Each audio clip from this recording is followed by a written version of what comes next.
So I welcome you. My name is Sherry Forsyth and I'm a peak performance coach living in South Africa. And I welcome you to this month of February, the month of love. Last week we spoke about how to enhance and improve your connection with each other.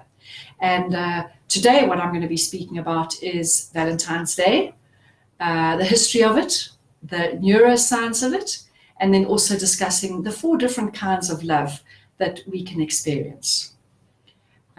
So what I'd like to ask you to do, whether you're watching this live or whether you're watching the rebroadcast, is please just put in the comment box below where you are watching from. It's of great interest to me. Anyway, so let's get back to Valentine's. There are various stories about the history of Valentine's Day. One of them being that in Roman times, there were 2 men separately from each other. They were both put to death, and their name happened to be Valentine.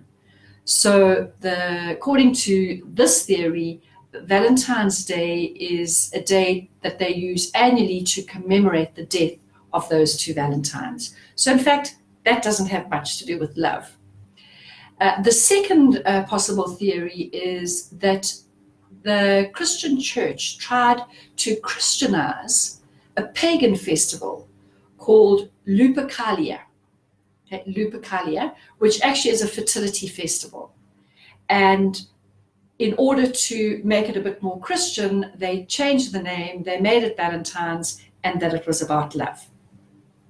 So Valentine's today has sadly become quite commercialized.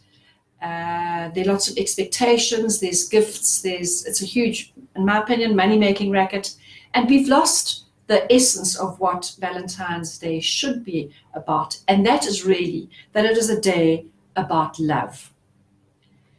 So who of you actually know about what the 4 different kinds of love, what they are, what they're called?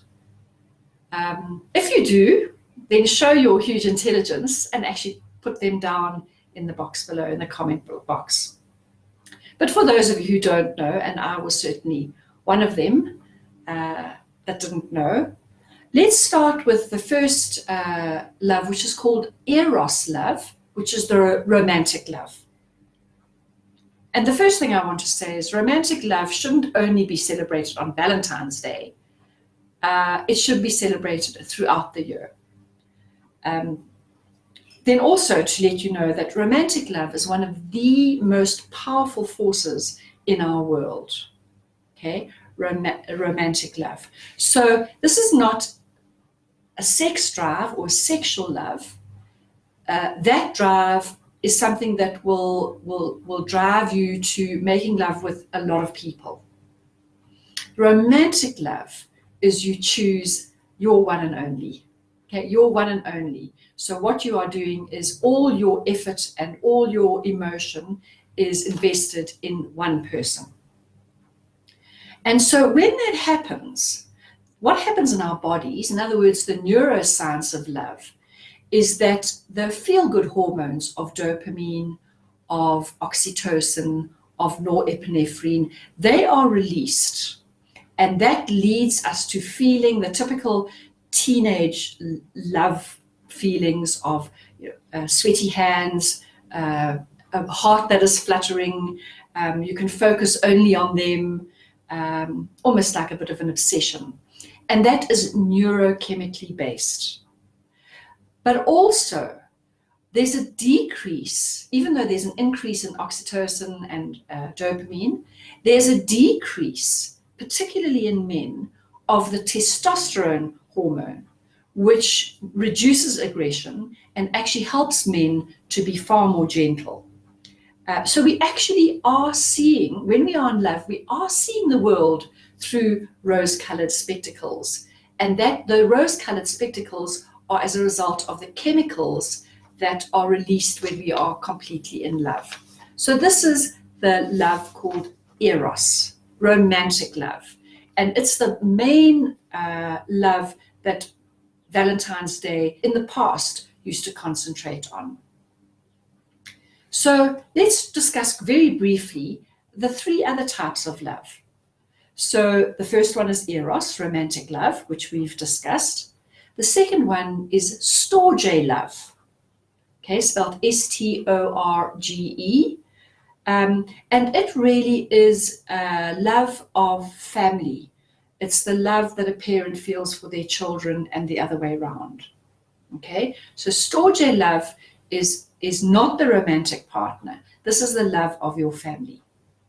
Okay, the next type of love is agape love, which is a love that is usually linked to a life of service.